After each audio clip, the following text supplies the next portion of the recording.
A Super Bowl champion. The Green Bay Packers have won the Super Bowl. The Packers' all-time leading scorer. A game winner for Mason Crosby. It's time for the Mason Crosby Show with Mitch Nellis on the Wisconsin Sports Radio Network. Powered by the Potawatomi Sportsbook and on the free Odyssey app.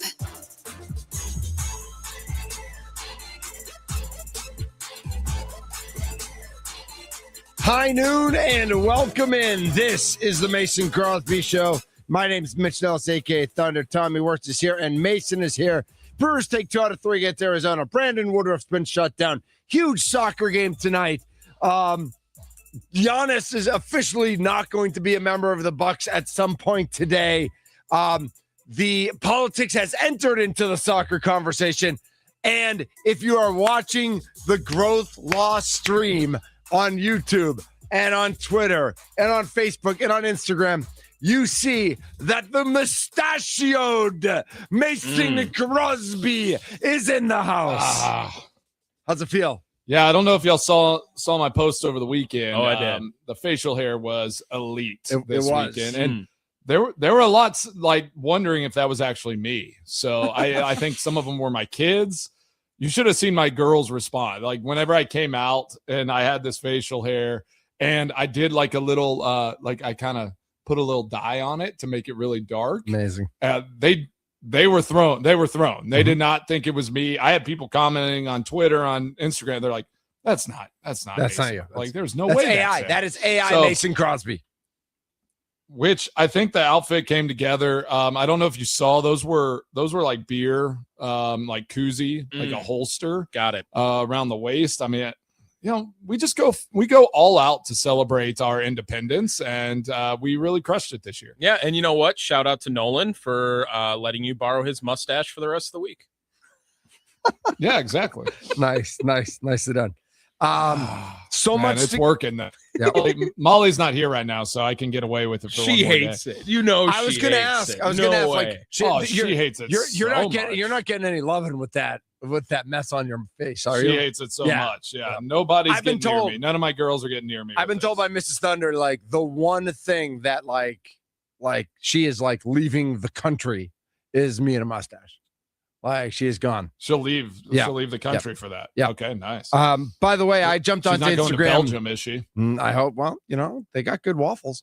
I jumped on to check out your Instagram, and of course, I'm inundated. It is Big Rumble's birthday today, so she's got like all these like "I love Happy you," la la birthday. la. All the girls have to post their pictures with her and stuff like that.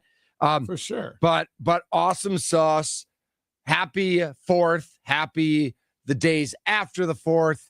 And we got a big soccer match tonight. And the Brewers are about to play like 47 games in St. Louis this week, I think. 5-game series in 4 days. Yeah, a little doublehetter today. Yeah, I love that. Doubleheaders tomorrow. But they start the series Oh, today. sorry, tomorrow. Yep, Sorry. yep. That's right. And so we just got so much to get to. Mike Heller's going to join us in the next segment. Of course, Mikey Baseball is a huge baseball guy, but also a big America guy. And also a big Badger guy. Big Monday guy, too. And a big Monday guy. That's right. That's his podcast, Mondays with Mike. And so he'll join us and he'll break down the athletic director, Sean Eichhorst, being introduced today at a press conference in Madison. So we'll figure out like what this means. Is it good? Is it bad? Are we excited? Is it mid? We feeling good? Is it mediocre? I don't know. I don't know how we're feeling. I mean, so we got so much to talk about, Mason. First of all, let's start with the important stuff. What's the best thing you ate over the past few days? Number one. The best thing I ate. By the way, that's let's see. always my question. So it should never be like that is always your question. Always. That just needs to be like a daily post and poll for our show is like, what did you Thunder eat? wants to know what's day the best before? thing you ate. Exactly. Yeah. What are you eating right the now? press release. So, hold on. The press release just came out. It is official. Giannis happened? is a Heat. Oh gosh. Yeah. Literally 1 minute ago. It might have changed. Who knows? Yeah. Was that like? Is that breaking news? I mean, that's just expected. News, right? I mean, if Tyler Hero had failed his so- physical, it could have gotten canceled. Ooh, wouldn't that have been dramatic? That would have been something, right? That would have been crazy. Yeah.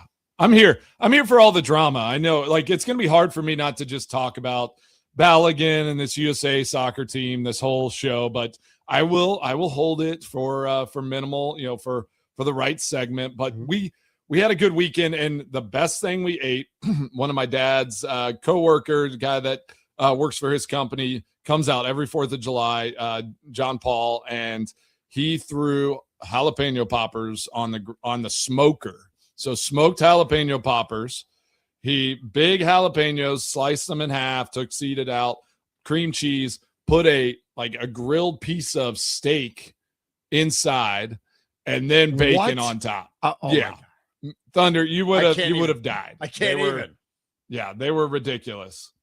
That's amazing. Love it. I was wondering what jalapeno poppers had been missing forever, and it was a slice of beef. Yes. in the middle. Totally agree. That was what I needed this whole time. Yeah. I don't love jalapeno poppers, but with a slice of steak in it, I think all of a sudden I would love jalapeno poppers.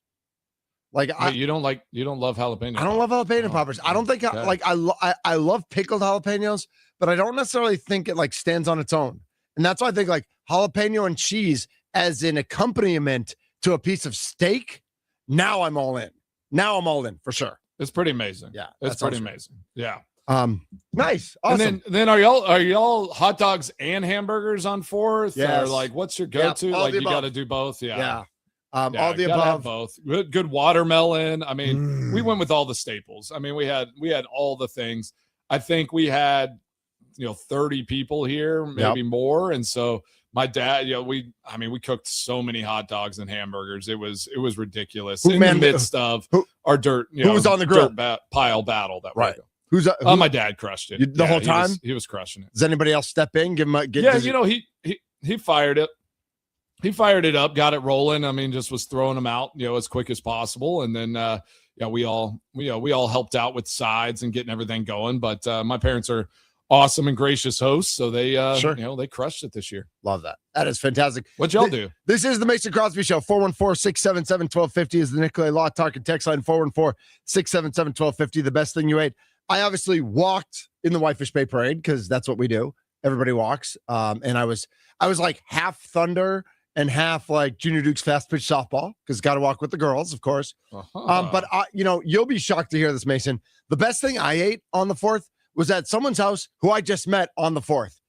Because you're walking up and down and you're walking, through the neighborhoods. And so you just went to a random person's house? Yes. And there's, two things can be true.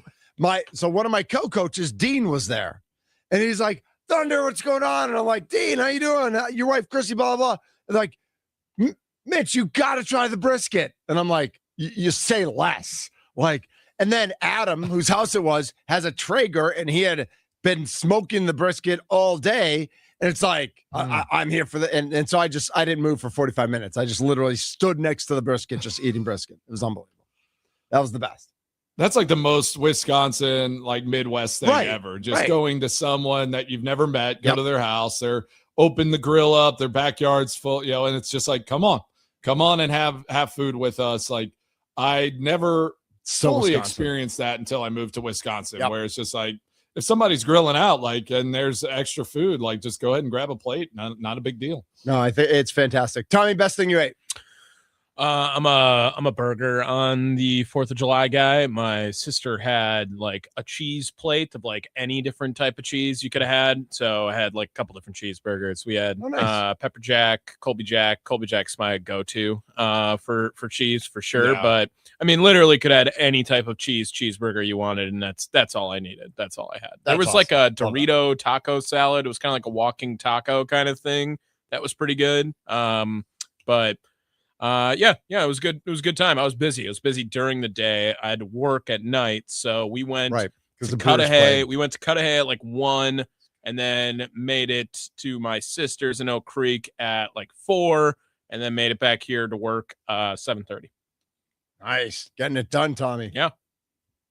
I've never understood the walking taco thing. And we've had this conversation, I think, on the show before because I just have never understood why you can't walk with a normal taco and eat it. So why why do they have to distinguish? It's just because, do you put it in the bag? No, it was not in the bag. A Frito walking taco? This one was not. It was a deconstructed walking taco. It was. I think that's what a walking taco is. It's in the bag, and you can take like the chips in all the taco stuff. Yeah, that's more like nachos in my mind, but whatever. I mean, the names for some of these things, I didn't come up with them, so we'll just roll with it. But I've been known to walk with a normal taco. What are we doing here? I feel like this is the song, right? Last night in Mexico City, the tears of a nation singing this song or having this song serenaded to them.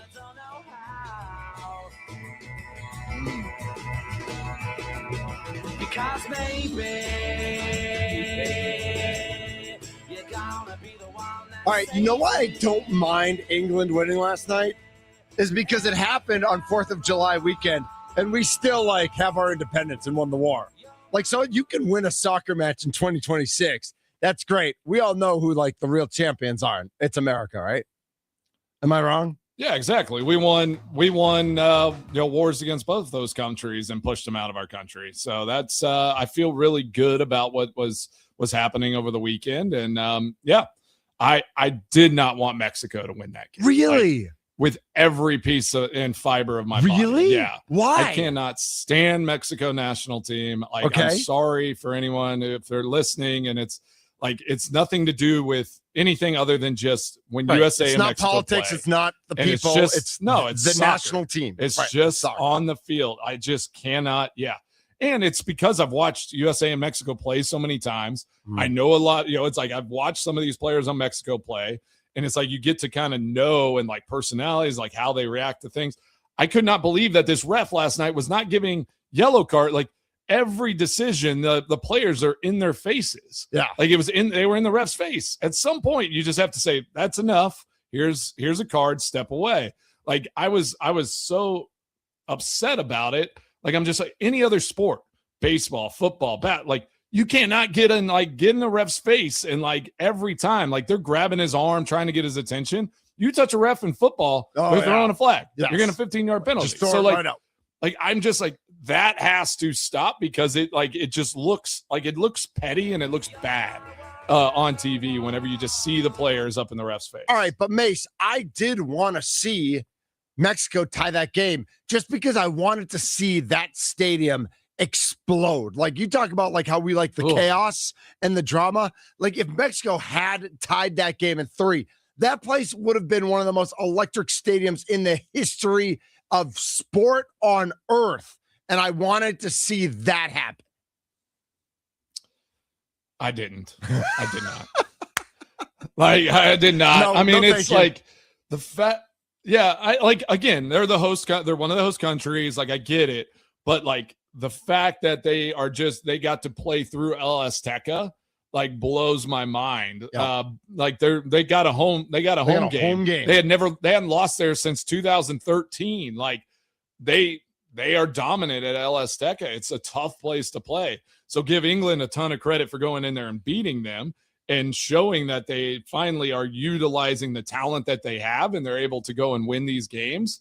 But I'm here for chaos a little bit in this World Cup. How close was Cape Verde from winning? Oh my gosh, that goal, Cape Verde! I almost passed out whenever that guy tied the game with that that bender into the top corner. When they went down, I literally almost passed out. Yeah, when they went down 2-1, I almost turned it off. So I was like, "There's no way! It's over. I don't even need to watch the no way." They scored 2 minutes in, right? And it was done. It's over. They're going to win 4-1 now. And then Cape Verde stayed. Sure. And then when they tied it, it's unreal. Goal of the tournament. I mean, that was ridiculous. And I just applaud them. And I think what we're going to see now, though, and we've seen it the last round of 16, you're going to see less of these teams that are kind of fortunate to be there and they're trying to prove something. Cape Verde played a clean, they were the most exciting to watch because they weren't chippy, they weren't rough. Watching Bosnia against against US, Bosnia was just trying to muck up the game. They just wanted it to be a disaster of a soccer game and try to find a way to get a lucky goal at some point. Like, and I hate that. I hate that kind of soccer, and I hate those types of games. I've played in those games in the NFL where you're just like, this is just a dirty game. There's no flow in the 16. You're going to see these games where it's like, now we're seeing some real quality soccer happening. Well, last night, I feel like Mexico, England was the last of the kind of, that thing got out of hand, and it was just chippy and gross. And like, they were just trying to find a way to tie that thing up. And I felt like Mexico just, they lost the rhythm of their play, just trying to send the ball in. Yeah. And it's funny how that happens in sports. Like, and it kind of leads me to this Brewers team a little bit. Like, I know we want to talk about them a little bit because I've been thinking about it. I'm like, what is it about this Brewers team that gives me a little pause? Because they're so good, but I'm just like, there's something that I'm like, like what is missing, or like what takes them to that elite spot where it's like, all right, I just feel really solid every time they go out, that they have a chance to win. They're a great team, but like, there's just something that's pausing me. Can y'all help me with that? Like, is there something in the trade, stuff? Do we need a shortstop? Is the Cooper Pratt experiment not going well? Like, what am I missing here with this team that is giving me pause? 414-677-1250 is the Nicolay Law Talk and text line. Help Mason out. Why is he finding pause? We've got U.S. Belgium at 7:00 tonight. We've got to talk about Brandon Woodruff and his injury. Mike Heller is going to join us coming up, and we're going to get back to this conversation. What is bringing Mason pause with our Milwaukee Brewers? Mike Heller is next. This is the Mason Crosby Show.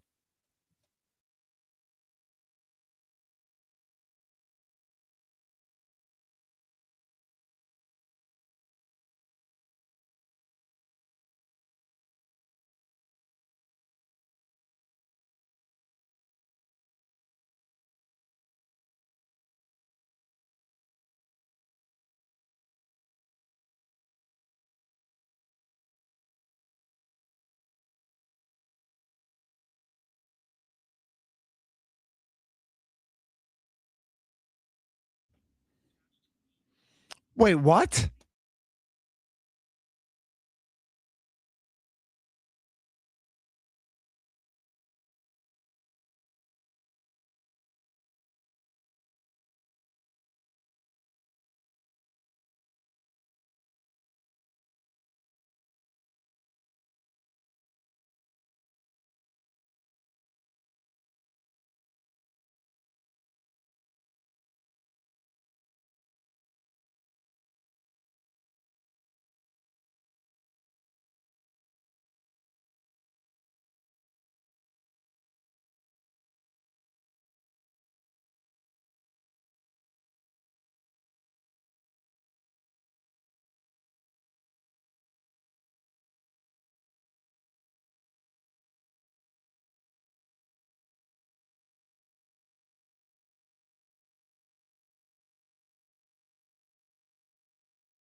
This is the Mason Crosby Show with me, Mitch Thunder Nellis, and Tommy Wirtz. It is a beautiful Monday, July 6th, 2026. America is 250 years and 2 days old today. Happy birthday. Oh, nice. Looking good, Mace. What's it called? A kit? I'm just ready. Nice kit. Yeah. Look at you. Yeah, I had to pull that one. That's so soccer. So Fully invested. On the pitch, we wear the kit. I love it. Gosh. Joining us now on the Mason Crosby Show, the guest hotline, powered by Gruber Law, the host of I Love Mondays. Today is a Monday. We've got Balogun. We've got more to talk about. So I don't even know what he wants to talk about. We've got Eichhorst. Mike Heller, host of I Love Mondays, joins us. Mikey, how you doing, my friend? I couldn't be better. Hey, thanks for having me in here. Hi, Mace. How are you, Tommy? Look at that whole crew. The dance work being done out of commercial break to the Get Back music, pretty solid. That was our B game right there too. Usually, I mean, Motley Crue got up a little bit, but we can get crazier too. Whenever Mitch gets in a role of like when he plays early "I Want It That Way" or something, or early '90s hip hop. Like there's no rules when Notorious B.I.G. comes on. So yeah, I've got answers to Mason's questions going to the break. Oh, okay. So Mason, right. what's missing? Okay. So from a Brewers perspective, what's missing is they don't have a Kyle Schwarber. They don't have a Yordan Alvarez. They don't have a Cal Raleigh, the big dumper from a year ago. There's nobody in the position group that is playing at a level where you go, oh my God, their best player obviously is Miz. He does that on the mound, but that happens once every fifth or sixth day. And because they don't have an absolute MVP candidate in a player side of this, because what are they? They're fifth in runs scored, they're second in runs allowed, they're second in run differential, and they have the second best winning percentage in all of baseball, only behind the Dodgers. But I think, Mace, because they don't have that preeminent superstar, hey, this guy's on a Hall of Fame trajectory like Yelich was in 18-19. I think that's what's missing, is that there is not a position player that's a go-to. Oh my God. And like for me, it's Churio and I think that Terang has some of that. Contreras is going to the All-Star game, but they're all really good. And none of them, I think Churio could be that guy, but I think that's what's missing. Is that a fair way to look at it? Mike, I think that's a great point. And I am so like enthralled with the World Cup right now. Like I'm like dialed in. And so I think maybe that's where my brain started going as I'm watching some of these Brewers games and then watching these World Cup games and seeing those elite superstars like the Erling Haalands, the Mbappes, the Messis. And you're just like, that guy, when you need it most, is going to step in and get it done. And I'm not sure on this, Brewers team. And I think you hit it right on the head where it's like, I'm not sure in the position group, not a starting pitcher, who is that guy that's going to be the dog that whenever the chips, everything's pushed in, they're going to go ahead and get this thing done. It's just a lot of lunch pail guys, which is awesome. Like this team is built to just go and dominate and like go in day out in the regular season and get it done. I'm not sure who's going to step up in those primetime games and be that guy that is unbeatable, right? Yep. And fans carry the postseason scars from years past and the inability to get it done when it's mattered to get back to a World Series. Fans carry the scars. I don't know. I mean, you're the only one in the room here that can speak to this. If players live that world at all, or if it's just a fan media concept of the scars from failures in years past, because the rosters turn over. I mean, you experienced that. By the way, Mitch, did you see that he left out Mexico when he was talking about the World Cup? Obviously, I mean, anti-Mexican soccer bias is playing hard and heavy today. It is strong. It is strong today. Over the 4th of July weekend, nonetheless, playing England. Like, what are we talking about? I know. Hey, you know what? We still have victory over England, so I'm okay with the result.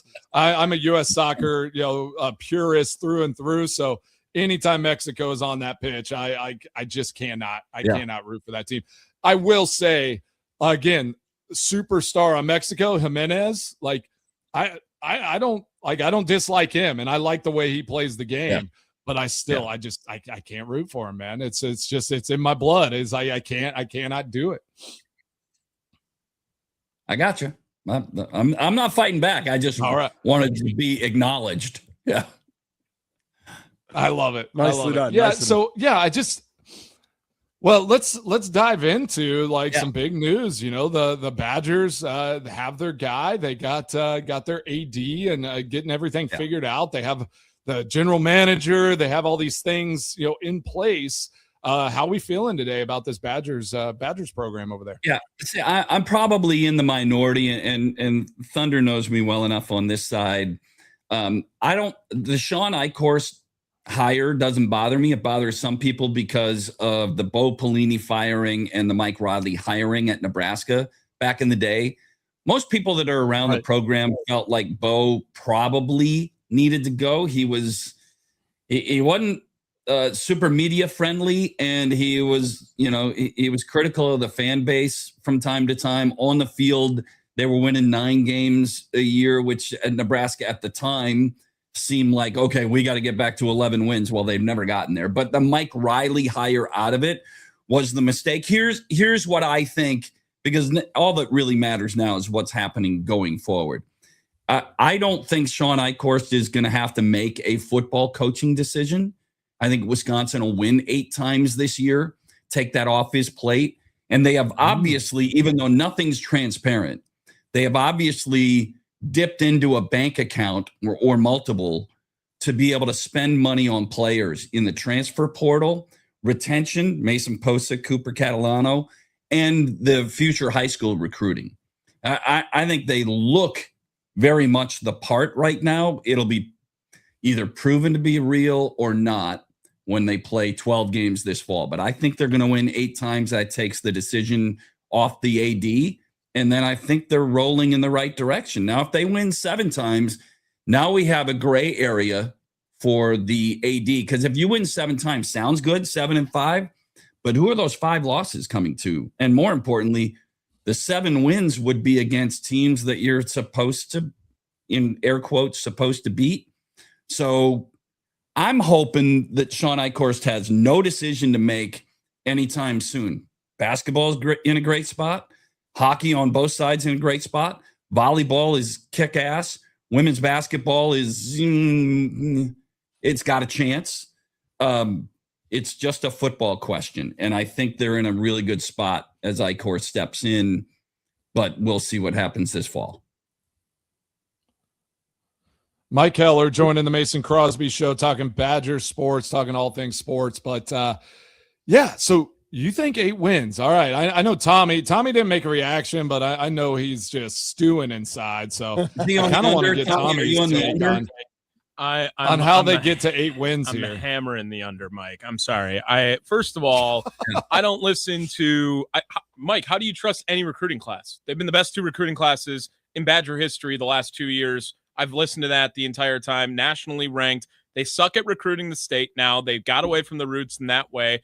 And they've flat out said, we weren't investing enough money before, and now we're going to throw some money into it. And the guy who said that up and left. And I feel like he doesn't have any confidence in that program. It feels like Colton Joseph was the guy they wanted. They brought in a quarterback that they wanted to have there.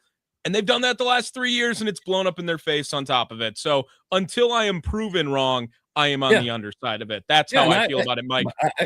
I can't, Tommy, I can't argue that because the numbers are there. The numbers sit on your side of the equation.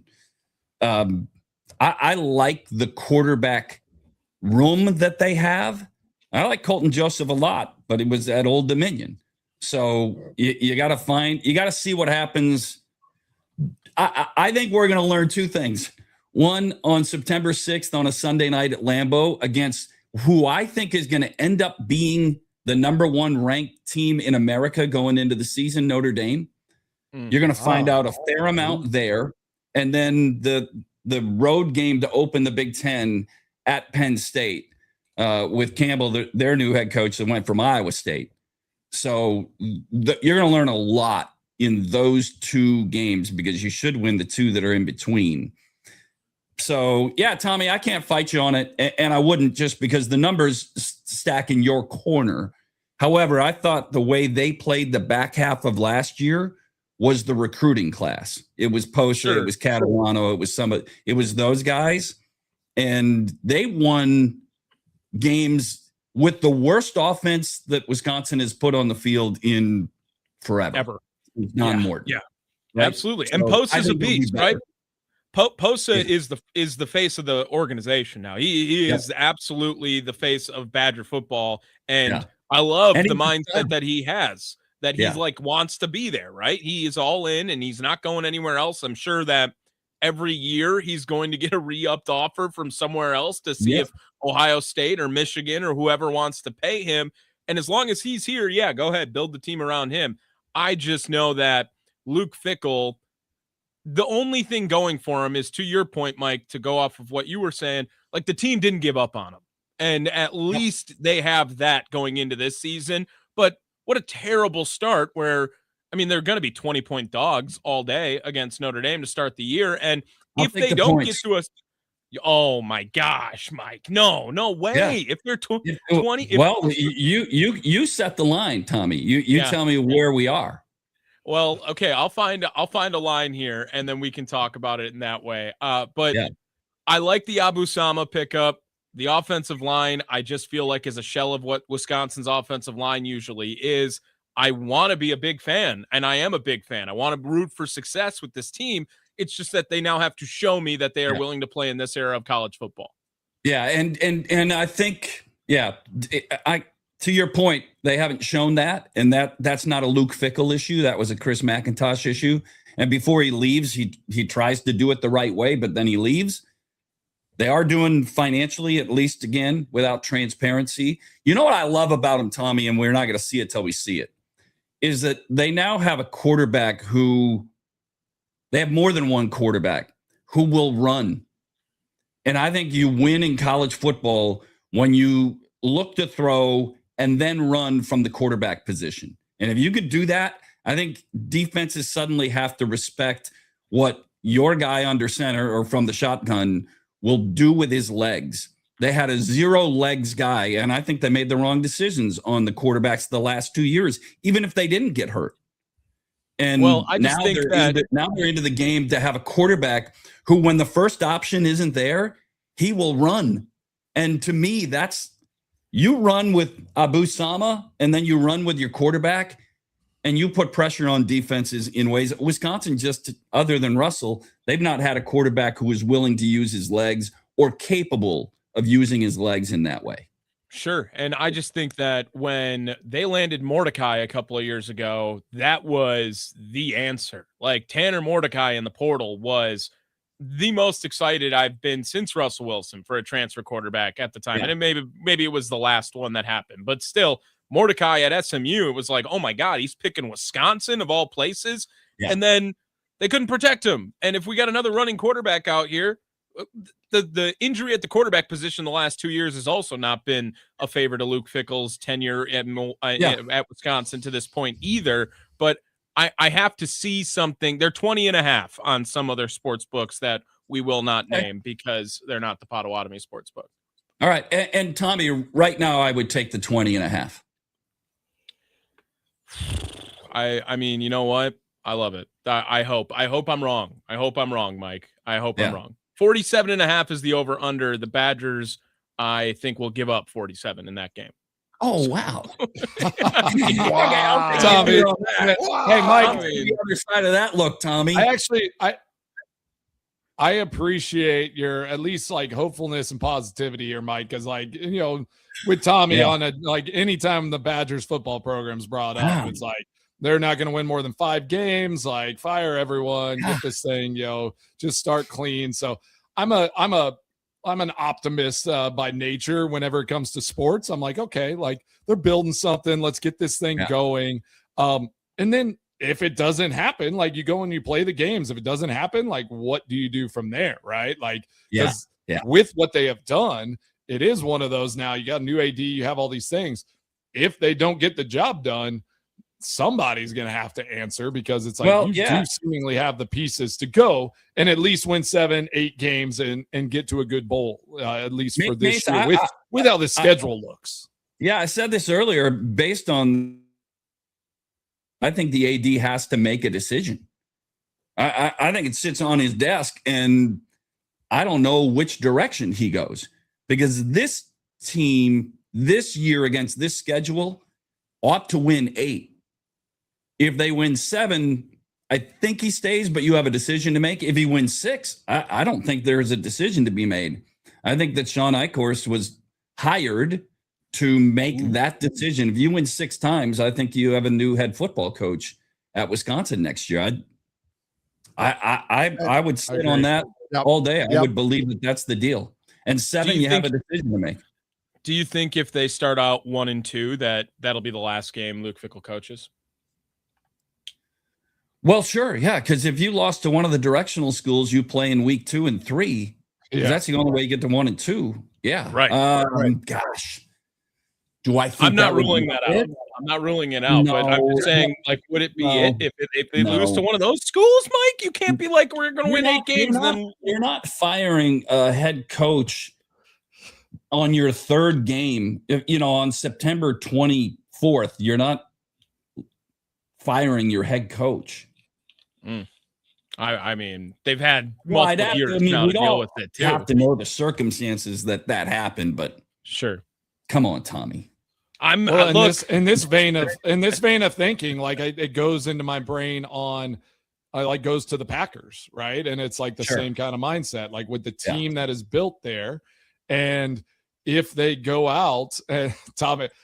All I want to bring is a little chaos, because I want to be like, if Jordan Love were to get hurt and they don't have Malik Willis as their backup, like, what does this team look like the past couple years, right? Like, would Matt LaFleur say Jordan Love got hurt last year or the last couple of years, and Malik Willis doesn't win those 3 games or doesn't come in and do that? Like, are we looking at a completely different situation here in Green Bay? Because if they don't make the playoffs the last couple of years, I'm not sure that we're talking about Matt LaFleur as the head coach there in Green Bay. And I think that people came off of that standpoint, Mason, when they extended Matt LaFleur this offseason. But I'm on record, I'll say it here too, that if this team is a wild card out this year, or if they don't make the playoffs, there's a new head coach in Green Bay next year, despite the new extension that Matt LaFleur signed in the offseason. Hold on. So, Mike, I don't disagree with you, but you saying that out loud makes me want to cheer against the Packers this year. And I don't want to cheer against the Packers this year. Hey, but I don't are you a LaFleur hater?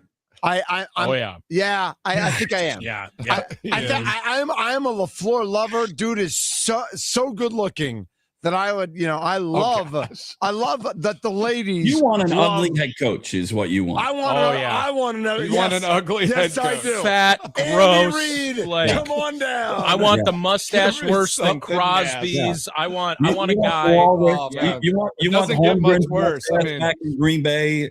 I get it. Yes.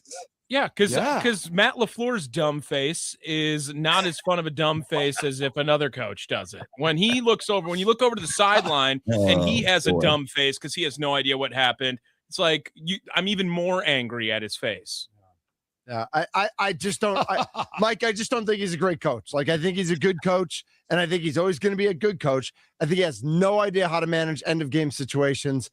And like, you need to be able to coach for 60 minutes in the NFL. And I don't think you can. I think you can coach Monday through Saturday. I think you can coach for 57 minutes. I think in the last 2-3 minutes, he goes into a shell and literally has no idea what he's doing. And you just can't have that in the NFL. Like, there are only 32 of these jobs. I don't think he deserves one. Yeah. I didn't think he would be renewed for this year when the season ended. I thought he was done on the 5-game losing streak and the way the game ended against Chicago. So you color me surprised when that didn't happen then, because I think that was an issue, but I'm probably not in the same camp that you are on that. But I'll go back to if they don't make the playoffs this year, or if they were in as a 7 or a 6 in a wild card game and got beat. Yeah. I think a coaching change happens. Yeah, because we're in the window now with this Packers team. I think we're in, honestly, it started last year, and I think we're in that 2 to 3 year window where if this team doesn't make a deep run or like at least competing for a championship, then something is going to have to move and change up there. And I hate to say it because I know a ton of those guys, love this stat. Like, it's just like, I have a lot of respect for what they do on a day in, day out basis. But that's just the nature of the business. And we've seen, like, contract extensions for coaches does not guarantee that they're going to play, Correct. They're going to go through the whole thing. Performance is the only thing that gets, keeps you around in this league. Yeah. 9-3-1 and a 2-score lead at Denver before you lost Micah Parsons. And then it all went away, But I would go back that I think prior to that injury, they're a Super Bowl caliber team. Now, as it turns out, Seattle's defense was hellacious. But Green Bay was a Super Bowl caliber team before losing Micah Parsons. They got all chips in right now, right? I mean, all chips are in on the Parsons deal and everything else that they put out there. So if they're not able to pull that pile of chips back towards them at the end of this season, and you can get to the NFC Championship game and feel like, okay, we pulled back a pile of those chips. Or if you get to the Super Bowl, you can pull back a big pile of those chips. If they don't, though, I have a feeling that they've spent their collateral. It's out there, and I think there's a price to pay if you don't achieve it. Mike Heller joining us here on the Mason Crosby Show. Mike, where can we find the podcast, and where can we find a great glass of wine or a great glass of bourbon in the Wanakee area? Just imagine in the Madison area, because we're in Wanakee, but if you're in the Madison area, you're Madison close. area. Red and white wine and bourbon bar. I'm doing a bourbon trail trip. We go on Wednesday down to Louisville. That we're taking 20 plus people from the bar down to Louisville. Anyways, that's on Main Street in Wanakee, Red and White Wine and Bourbon Bar. And then I Love Mondays is my daily podcast I do every day at 10 a.m. And then I do a brew daily after every Brewers game that's about 8 to 10 minutes. So you can find those on my YouTube channel, Heller Pods. So youtube.com/Heller Pods, or look for I Love Mondays wherever you get podcasts. Awesome. Appreciate you, Mike. I love your takes on that. I'm excited. I hope this Badgers football team wins at least 8 games, and we can just rub it in Tommy's face. I hope they do. I hope they do. No, I hope they do. I know you do. That anyone has faith in it. It doesn't feel like you have hope for it, though. No, I'm saying realistically, it's not going to happen, but I'm hopeful. I would rather be wrong. Yeah, I hate being right. It's not fun. I took the 20.5 points, by the way. You take the 20.5, Mike. I'm taking the 20.5. Nice. Thank you so much for jumping on with us today. We will definitely catch up soon. All right. Sounds good. Thanks, guys. You bet. Mike Keller joining us on the guest hotline powered by Gruber Law. One call. That's all. Tons more to get to. Huge soccer match tonight. Brewers are in St. Louis and more. This is the Mason Crosby Show.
That's right. It is the Mason Crosby Show. Mitch Nellis, Mason Crosby, and Tommy Orts here with you. If you are watching on the video stream brought to you by Growth Law, Growth gets it. I don't know what we're looking at here, Tommy. My mom ran into Leroy Butler at Cudahy 4th of July, and he said, quote, me and my wife miss Mason's wife and kids more than Mason. Yeah, I think that's right. That makes sense. Yeah. So just wanted to share that with you. Yeah. If you want me to be shocked by that, I'm not. No. No. Just wanted to share. So that was over the weekend. Leroy goes to Cudahy 4th of July. Leroy just out there hanging out. Yeah, love back-to-back that. years he's been in Cudahy now. Wow. Shout out to the Dirty Sea. What do you think's the best thing he ate at the Cudahy 4th of July event there? They didn't even throw out candy. My dad was pissed. Are you serious? Yes. Oh, we Yes. threw out candy in Whitefish My Bay. dad I was need some like, candy, my man. dad was bad mouthing the mayor this week Yeah. for that. Oh, it was a That's big garbage. deal. Some candy. Big deal. Total garbage. All right, Yeah. 1 o'clock hour. We got to talk about Belgium and the U.S., the decision for Balogun to play. We got to dive deep into Brewers, Arizona, and Brewers going to St. Louis for 5 games in the next 4 days. So get some rest, pitchers, because you're going to be working.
soccer's all-time leading scorer. A game winner for Mason Crosby. It's time for the Mason Crosby Show with Mitch Nellis on the Wisconsin Sports Radio Network, powered by the Potawatomi Sportsbook and on the free Odyssey app.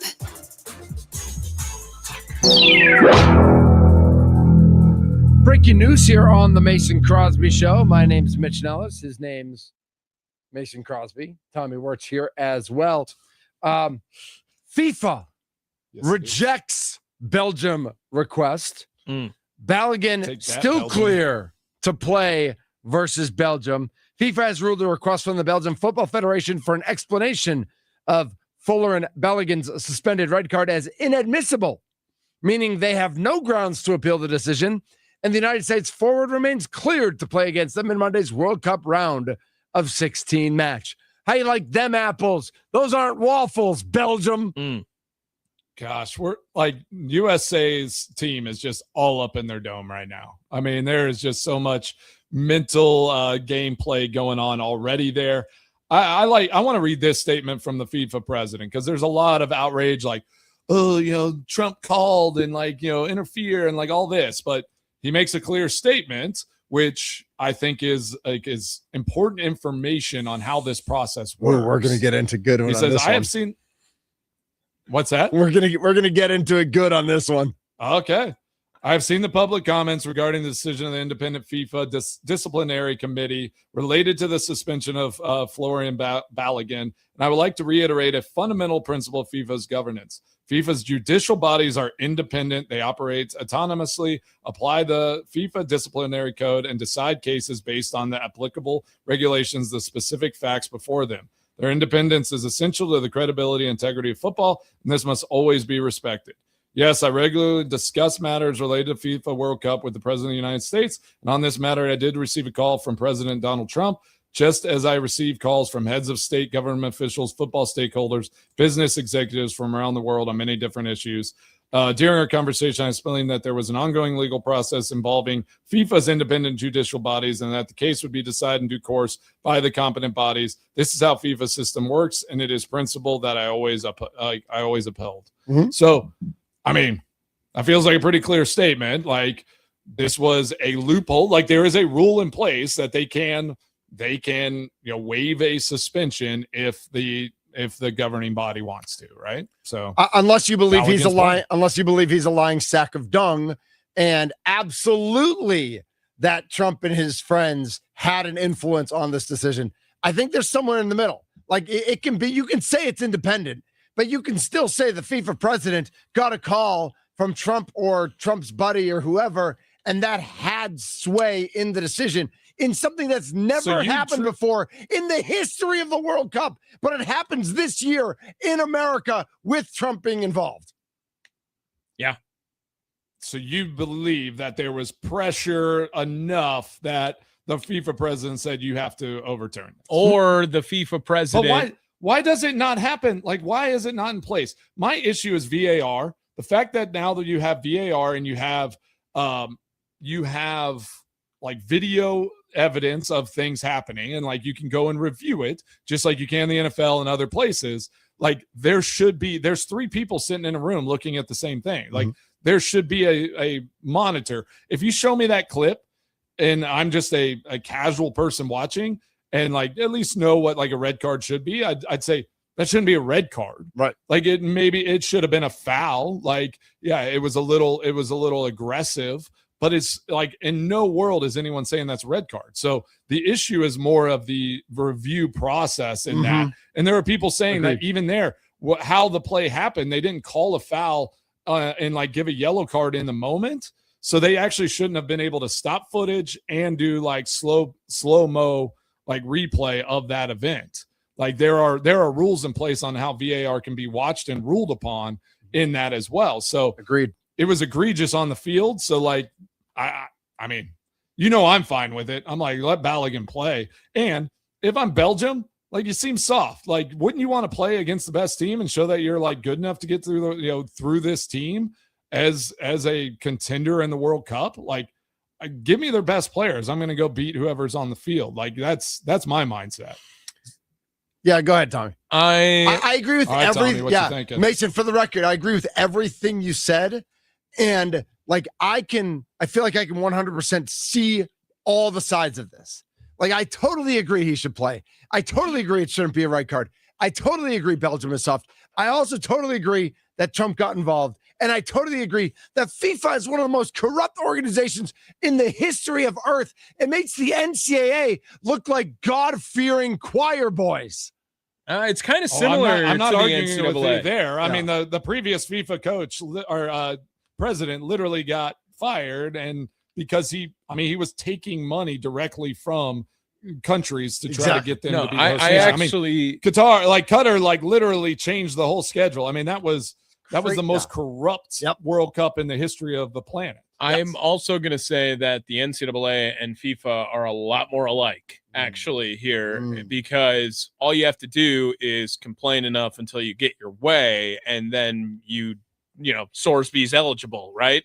Florian's eligible. Obviously, not the same circumstances of why they were ineligible, but I'm just saying that maybe FIFA was like, America is playing well enough, and they're a pretty big market during this World Cup, and we would like to see them be in there, be competitive. Now, what I think is going to happen, now I'm pretty terrified of Belgium, of like karma coming around and Florian gets to play, and then the USA blow it anyway during this, and it doesn't even matter. Or Which people can are, happen, but it's like I said, or you then wanna I see- think, or I think that people are going to now like Mickey Mouse this US run if Florian's able to play. Go ahead, Mason. who cares if they Mickey Mouse it? I mean, if they go and like make a run, like they're doing it with the team that should be on the field. Like this, like the red card shouldn't have been given. And again, like, yes, like Trump didn't deny it. Like he said, yes, I called him. Like like the evidence is out there. Like it's not like it didn't happen or like someone's trying to cover this up. He's like, yeah, I called him. I asked him to review it. Like that's how I feel like the process should work. Like FIFA, like any other governing body, like it is wild that there isn't an appeals process. Right. Like it should have happened like right after the game. They should have put in an appeal to say this was like not the right call, review it, and then they should have the disciplinary committee say, we agree with you, he can play next game, or we disagree, he's out. So, and that should be the process. Like I think it's goofy, and it's a goof troop like federation that they don't have some sort of appeals process. You are 100% correct. Like absolutely. In no other terms. You are 100% correct. But the fact that their own rules say there's no appeal process, and then they appeal it and overturn it. Like it's so I think that's what makes it even worse. But it's like it's clearly a broken process to begin with. Sure. And then they doubled down on how broken it is by saying, oh no, but because it's America and because it's Trump, we will change the rules. Like that's what feels like a little sludgy to me. Yeah, but I think for the first time ever, USA is getting a little like preferential treatment because they are showing that they might be like a team to contend, and a team that is worth protecting. True. Messi gets protected every time he's on the field. You're right.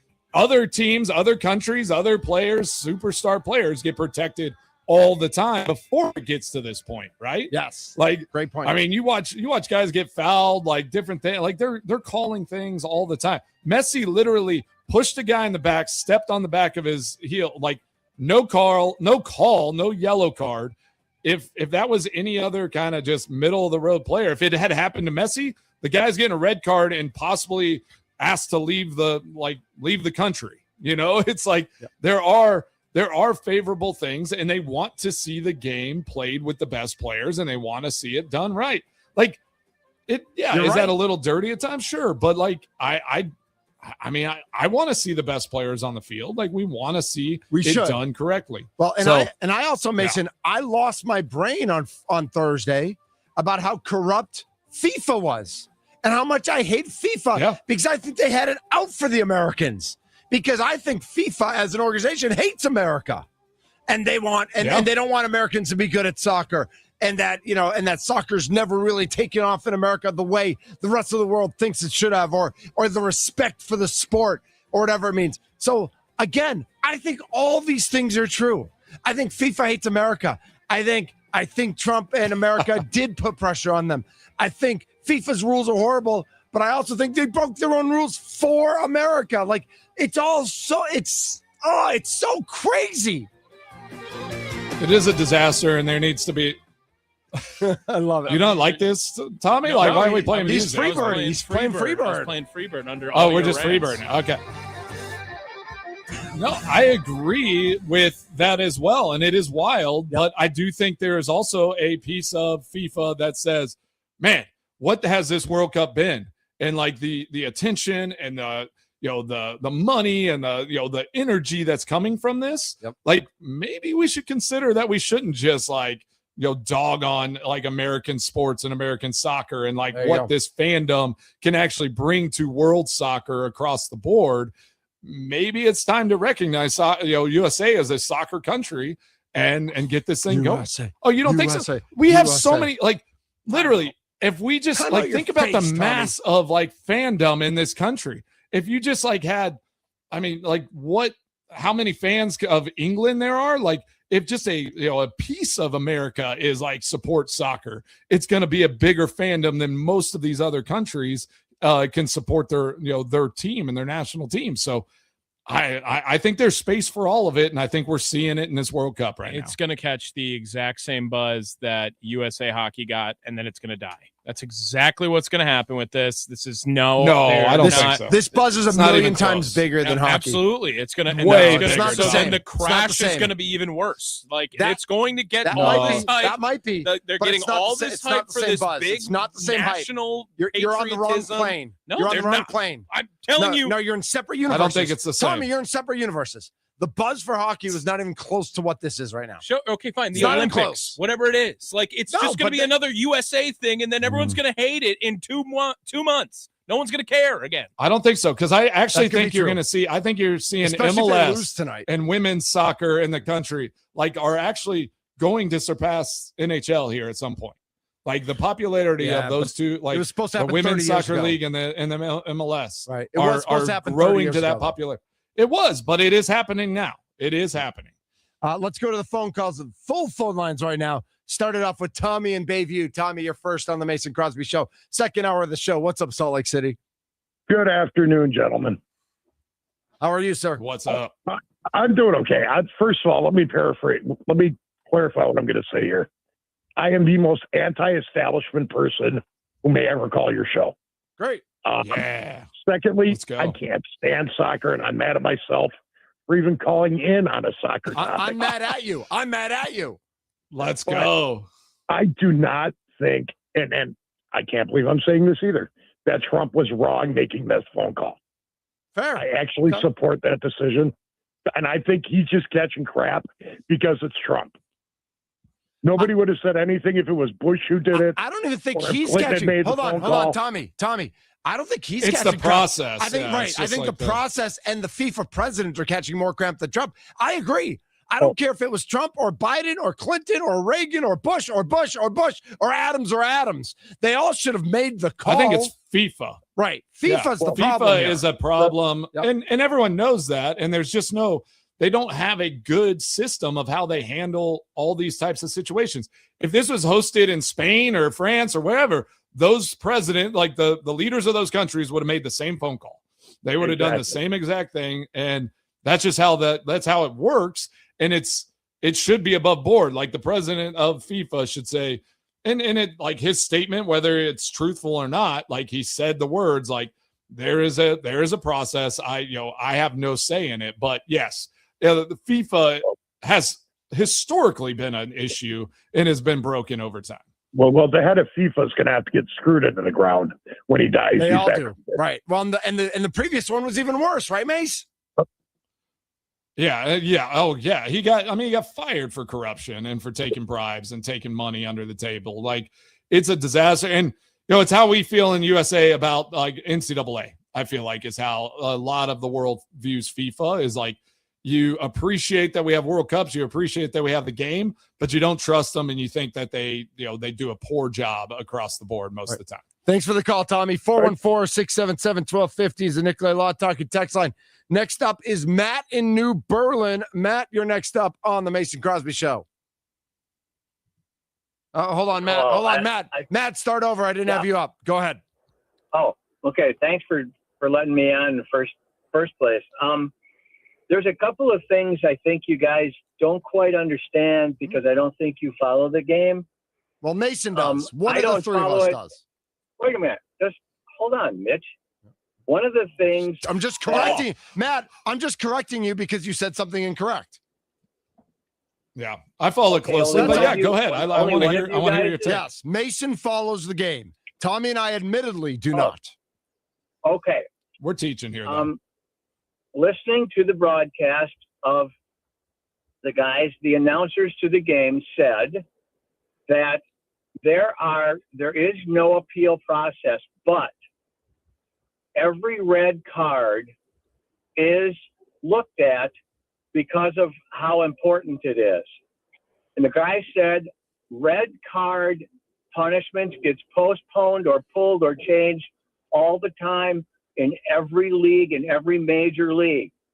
The appeal process we have, say, in our football, we can do that. They don't have that, but they do look at every red card. They realized in the process of looking at this, it was not an egregious foul. Therefore, the red card should not have been placed. That's why they pulled it. The second thing is the head of FIFA, who I think is probably a tool, but that's okay, said that his office gets called all the time by presidents of federations, presidents, prime ministers, whatever, of all these different countries. So not necessarily out of line to make that call. Some of us don't agree with who made the call. Doesn't matter. It was a normal process. But yes, there is no appeal process. That's true. But they do look at red cards and will change them after they look at the entire play. And I understand with one ref trying to handle 22 players gets a little crazy. His angle wasn't as good as the camera angle, so he made the call. It was a fair call in and of itself. It was the wrong call. When I watched it, I said, that's not an egregious foul because he didn't do what he did on purpose. Sometimes these guys, like the guy got a penalty last night, it wasn't carded. I guess it was carded and he got the penalty, but he didn't get red carded. And the opposing team got a free kick, a goal kick. Yeah. It wasn't malicious. It wasn't reckless. And U.S. Soccer Federation probably called as well. And then Belgium, Belgium's federation tried to appeal. Like everybody, we know how this is lawyers, it's process. Like if you don't call, then you just are kind of accepting status quo. Like it's going to happen. And it happens every World Cup. It happens every game, anything that happens. This is just big news because it's in America and people are paying attention. And I do think things are going and processes might change after the fact. Like they always are reviewing, and that's what we love. That's why we love the games. That's why we love sports. Yep. Thanks for the call, Matt. I do hope the process changes, Mason. In World Cup history, this is what AI is telling me. 2 out of 189 red cards have now been rescinded. This is the second red card ever to be rescinded. In 1962, Brazil, Garrincha was sent off in a semifinal against Chile. After that match, the Chilean Soccer Federation petitioned for Brazil to get their player back for the final. Czechoslovakia, who they were playing, came out and said he should be playing in this match. So everyone came out and said it wasn't a red card. So not exactly the same as this situation. But the fact that only 2 red cards in 189, yes, maybe they do review all of them, but coming into this, 1 out of 188, that's a pretty overwhelming minority of red cards that get rescinded. once ever before this. Yeah, very much so. I actually think too, like, I don't know. I mean, some of the red cards that I've seen, like even in this World Cup, are like not to say they're soft, but like I feel like in past tournaments, like cleats up, slides, like broken ankle, like there's some hard tackles. Like some of the red cards that I've even seen in this World Cup, I'm like, man, that seems pretty like relatively light for like a straight red. Mm-hmm. Like with a guy that maybe hadn't done anything previously in the game, where it was just a bad tackle or he kind of mistimed a tackle. Right.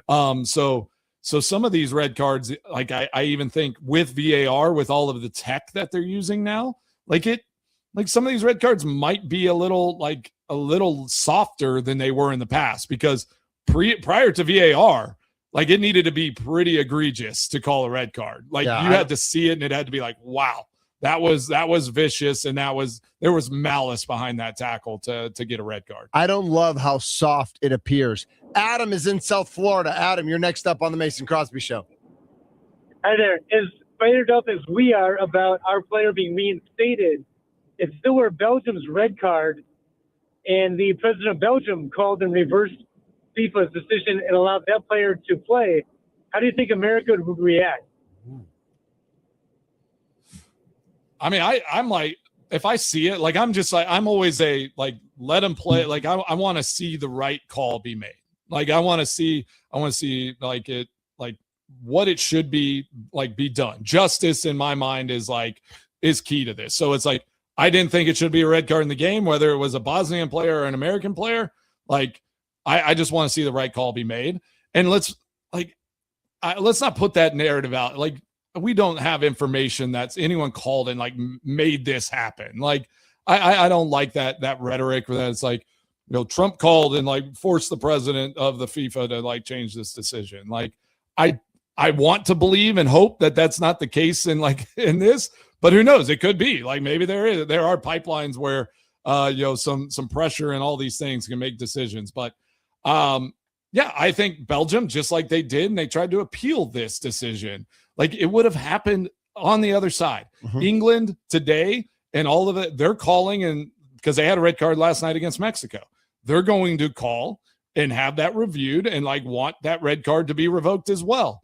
Will it? I don't think so, because the guy slid over the ball with his cleats up and hit a guy in the shin, like on a kind of a reckless tackle.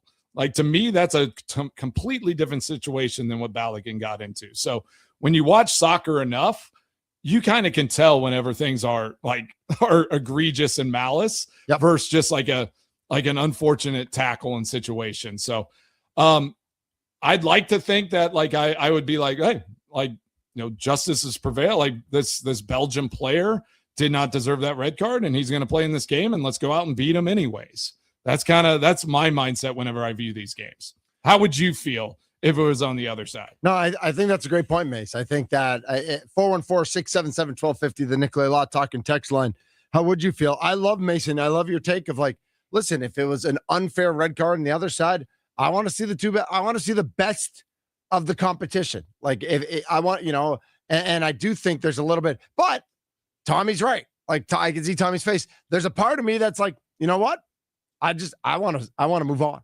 If it helps me move on because your best player or best scorer is not playing, yeah, I'd like to beat you at your best, but you know what? I don't care how I beat you. I just want to move on. Yeah, exactly. And I look back, so I like this like thought process. So rules had slightly changed before that 2014 season on what was a catch, right? Mm-hmm. And so let's go to like the Des Bryant situation. Like, I think in prior years that might have been a catch. Rules changed. Mm-hmm. It was reviewed. All that wasn't a catch. He didn't survive the ground, and that rule had like adjusted over the years, and things were reviewed and looked at, and all that.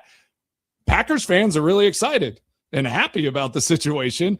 If you ask any Cowboys fan, they are still holding on that Des Bryant caught that ball, even though it was rule not and all of those things. So this happens in all sports where one side of the fence is really happy and agree with the decision, and the other side of the fence might be really frustrated. And for me though, Belgium being upset doesn't make any sense. Like Bosnia, like I don't know, like it's like it wasn't in a game that you played.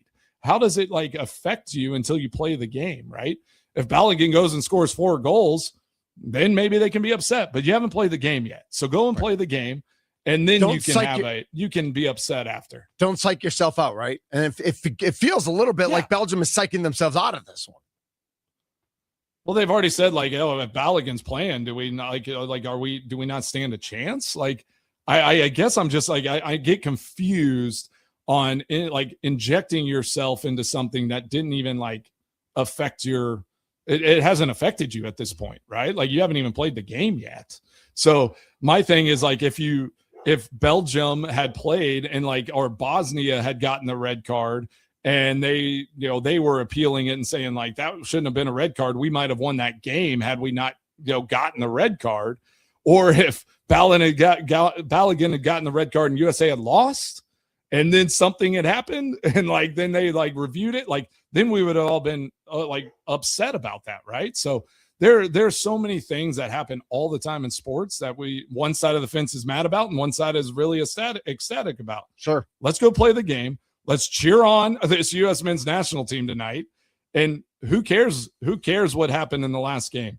They need to go win this game tonight and get into the quarterfinals, because this will be the most epic run for this new U.S. men's national team if that happens. And we are potentially watching history right now. And love it. No one's going to remember this. Let's go. Like, whenever this is all said and done, they're going to look at it and you're going to say like, whatever, this team has a chance to do something special. And I'm here for it. And I cannot wait to turn this game on tonight. He's Mason Crosby, Tommy Wirtz, Mitch Nellis here with you as well. We are the Mason Crosby Show. When we come back, we do want to talk about something else going on tonight. The Brewers are in St. Louis. We got to talk about only 2 All-Stars for our Milwaukee Brewers and the future for Brandon Woodruff and how that affects this pitching staff. We'll talk about that today and the rest of the week probably as we dive into who is starting in these games for the Brewers. We only know 3 of the 5 starters as well. He's Mason Crosby. We are the Mason Crosby Show.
This is the Mason Crosby Show. Mitch Nellis, Tommy Wirtz, and Mason Crosby with you. Mace, how's dad season going? It's always good, man. Yeah, about to dad season the car ride back to Tennessee. So, Are you guys starting today? Are you guys going to stop for the match? Like, what are you guys going to do for the match tonight? Oh yeah, we're stopping. Yeah. We're just going to get a little ways down the road, and then we'll make the rest of the trip tomorrow. Nice. Love that. This is the Mason Crosby Show. 414-677-1250 is the Nicolay Law Talking text line as we turn our attention to a Milwaukee Brewers team with only 2 All-Stars. Mason Crosby, obviously the Miz. We all expected that. Professional Bill Contreras, hitter extraordinaire. He makes it. But one of the biggest snubs, not just for the Brewers, but in all of baseball, second baseman Bryce Terang, not a member of the All-Star team. Want to know your thoughts on that announcement. Yeah, obviously we know what Bryce Terang is and what he can do. I'm not sure, how his season started. Very much deserving. Like he's having a great season. I'm not sure he's elevated himself like in this year to be awarded that in a sense. Like I don't know, but it is shocking whenever you have the second best record in baseball to only have 2 guys in this All-Star game. And I think that is like what we talked about earlier, where what gives me pause about this team is you just maybe don't have that collective group of All-Stars, or you don't have just the superstar power on this squad, or maybe it's just not recognized. I don't know. But obviously Bill, we know what he is for this team, and he's a true all-star, and Miz was not even going to be a question. But do I think Terang should be recognized and deserving? He will for years to come, right? I think he's building a legacy where at some point he will become a perennial all-star if he just has consistent starts to seasons, even like he did here. I think he has sparks of such greatness. Whenever he only almost middles out, he almost falls off the radar a little bit, right? Well, like it's kind of a weird anomaly that happens here with his Brewers baseball team. So I do want to push back on Heller's comments, and we didn't really get into them. But first of all, Jackson Chourio is that guy. He missed a month. That's why his season doesn't look as great as it is. Yeah. But he is a superstar. Jackson Chourio is a superstar, a guaranteed superstar right now. Bryce Terang is like top 7 in the National League in wins above replacement right now. I would say that is pretty damn good and worthy enough of an all-star appearance as well. I know to your point that, he has these ebbs and flows and hills and valleys. The mark of a good player, though, is like, I think you can all be confident he's going to get out of those bad places. Like he will come back and he will be an elite player every time he does come back. For sure. Aaron Ashby, I'm actually kind of okay with him not making the all-star team just because I do think that the win stat is a little inflated. He was trying to pitch his way to a win 2 days ago, or yesterday rather, and not for good reasons to get his way eligible for a win. I do think Kyle Harrison gets snubbed. I think Kyle Harrison's been amazing this year. He's got 2 really bad outings, one really bad outing actually, and one very underwhelming outing, I think. And he's one of the best pitchers in baseball too right now. And McGill, if he didn't have a terrible 5 games at the beginning of the year, would also be an all-star. That guy is lights out yet again. This Brewers team, they are the second best record in baseball, and we are saying like where they need to improve. Every team is doing that. Like every team, especially contenders, for sure, are doing that on an even more deeper level to try to say, how can we put ourselves above? How can we push over that edge to make it that now bona fide we are going to be competitors and contenders come late in the season? So the Brewers have tried that in some ways of shaking things up, right? Where they brought up Cooper Pratt, which all he had to do is play better than Joey Ortiz and Luis Rengifo, and I don't think he's doing that right now. He is not. He's probably better than Rengifo, probably. But Joey Ortiz while not playing great, is playing better than Cooper Pratt. That's the key thing. I'm not defending Joey Ortiz on he needs to be in the game. They need to improve at that position. And just to your point, Mace, like to not have the confidence in there's not that guy. The Brewers have a lot of guys who can be that guy. And I think But I think that's the issue, Tommy, is that they can be, but too often they're not being the guy. And I don't know why. Like, I think that's what we can't put our finger on is like, why it sometimes feels like they're all that guy, or they just kind of like slide off. Like, and it's like they're all really consistently good or like almost on the verge of great. And then it's like, just like, where does it go sometimes? And like, it's almost unfortunate. Like I want to see him like a couple of the guys like be off on different days. Well, like, I mean, it's like sometimes they all right. they all kind of fall off at the same time. Let's not forget this team was a series away from the World Series. And on top of it, I'm not discounting what this team is. They're amazing.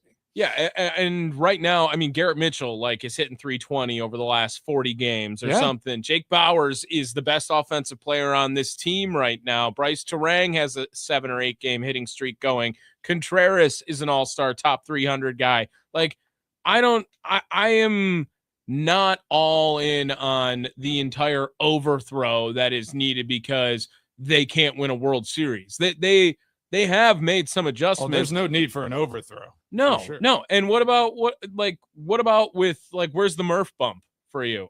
Does Murph not bump this team where you think, well, as long as Pat Murphy's at the helm, or does it hurt the team? There's some people probably that could argue that this season is Murphy.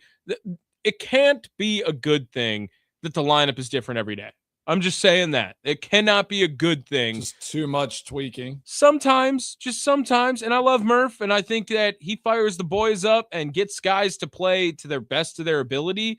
But if Christian Yelich in that Arizona series batted first, batted second, batted third, all in each different game, like that can't be good. He did end up going yard, I think, one of those days. But other than that, he was pretty useless during this series. Terang and Churio had a leadoff role, flip-flop. Yep. Vaughn plays. Vaughn doesn't play. Bauers is in the outfield. Bauers is in the infield. If there was a little more consistency, I think I could point fingers a little bit harder on this team. The Brewers have now gotten into that rarefied air where the fan base, everybody views them in a certain way.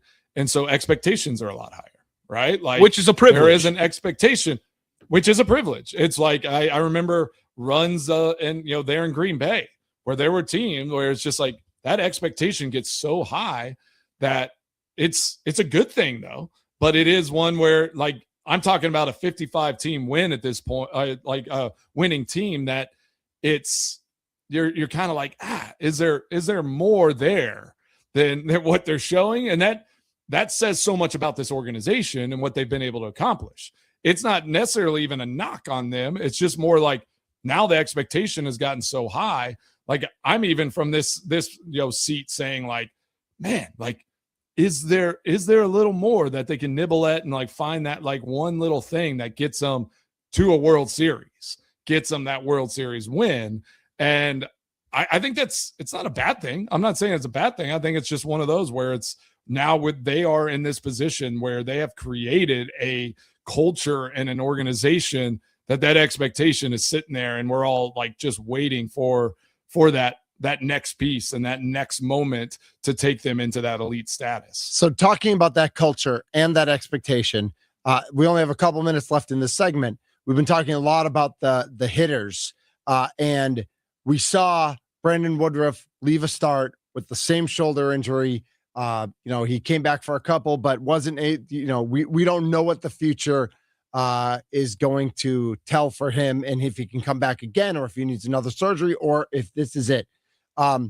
If he's not a member of this starting rotation for the last 70 games into the playoffs for this team, again, talking about the culture and talking about the expectation.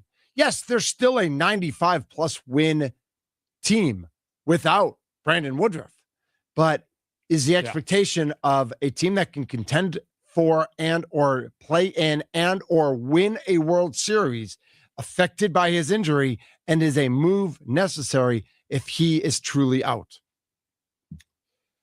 It's hard to say. I mean, he's been out enough this year that I think like his contribution is relatively low compared to how good they've been and the amount of wins they have. So, like, sure, I think they're going to have to figure that out. Like, is it Logan Henderson when he comes back and is healthy? Like, or do they have to go and chase something? Mhm. Like, is it time to do that? I mean, we talked about it last year with the Packers and like what they did with Micah Parsons. It's like, when is it time to go all in and like try to chase that championship? And I don't know. I mean, in baseball with this young squad and the team they probably have a window a little bit longer than the Packers do with how they're structured and set up. But I think this team is built to go in and play for a World Series championship. And so they need to at least, I think there's just even a function of trying to uncover like find things under those rocks and like lift the rocks and say, is there something that can help us? Mhm. And if it doesn't mesh, it doesn't fit, and it doesn't like make sense for this team, you move on. But at least you have to do that due diligence. And I do think that they're willing to do that. I do want to go back to the Jackson Churio thing 1 second. Like, Yeah. Do you think, even though he missed a month of the season, like with what he's done, did he not qualify for the All-Star game? Or do you think he should have still gotten a recognition there? Like, no, I think his numbers are just short of like the overall numbers in terms of like For home his runs and position? RBI and stuff like that. Yeah. Yeah. Like, I think if he was definitely eligible. He could have Yeah. been voted in. Yeah. right, Miz pitched 5 games last year and went in. Yep. So it's more about yeah, like, exactly. That's what I was thinking of. but it's also like Miz like set the baseball world on fire last year. Churio didn't set the world on fire when he came back. He's really good, but there's He's just no really good. Yeah, there's no national recognition of Jackson Churio setting the world on fire, Which is for this their Brewers loss. team. That's their loss. It's not. He's not him yet.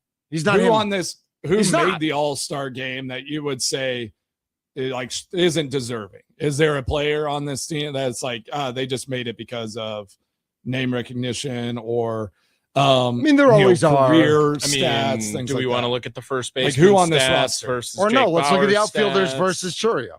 Well, yeah, Well, that's what I was going to say, like Jake Bauers Right. and all these So guys. Brandon Marsh, Juan Soto, and Andy Pages. Yeah. Pages and Marsh deserve it for sure. Soto, I think, is good. Yeah. Soto, you could argue, partly got in because of name. Some name recognition. And then the reserves in the outfield, Corbin Carroll deserves it. PCA, you can argue as much as you want. He deserves it. Jordan Walker deserves it, and James Wood deserves it. Like, they all deserve it. So, I wouldn't have. I don't know that I'd have Churio over no any of issues them. there. Well, I'm just saying, if there was another month, Churio would have been there. Right? Absolutely, yeah. But there wasn't. Well, that's why I was pushing back on Heller's comments. Like, I'm All right. saying that he is the guy. He just didn't get to play Right. for a month, so he doesn't have the counting stats. Right. Yeah, I think that's right. He just, so by the end of this season, it's like, well, Right. Jackson Churio is that guy. Yes, Right. Like should be. That's the expectation now with him is like, all right, he was a month behind by late August. He is gonna, like, hopefully will be that guy that this team can depend on to lead them where they want to go. Yep. Outside of the pitching. Yeah, if he finishes the season with an 885 OPS, he is going to be an absolute stud for the rest of the year. He's Tommy Wirtz. I love it. I'm Mitch Nellis. This is. Wait, aren't you the kicker? Wait, didn't you used to play for the Packers? I am Mason Crosby.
What's on Mason Crosby's mind today? Now I'm thinking. It's time for Extra Points, powered by the Potawatomi Sportsbook on the Mason Crosby Show with Mitch Nellis. Tell me what's on your mind. On the Wisconsin Sports Radio Network.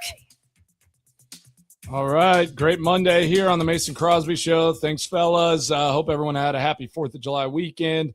Giannis is now on the Miami Heat. It's official today. We'll be watching this USA game tonight against Belgium. I can't wait to watch the Spain versus Portugal game because that is who they will play in the next round. And go Brewers. Let's take it to them out there in St. Louis. So. 3 out of 5 okay, Tommy? In St. Louis, 3 out of 5 okay? I think so. So you're okay with that, Yeah. Mace? All right. He's Mason I Crosby. think you don't have to win both in the doubleheader. There you go. He's Mason Crosby. He's Tommy Warts. I'm Mitch Nelson, a.k.a. Thunder. You've been listening to The Mason Crosby Show.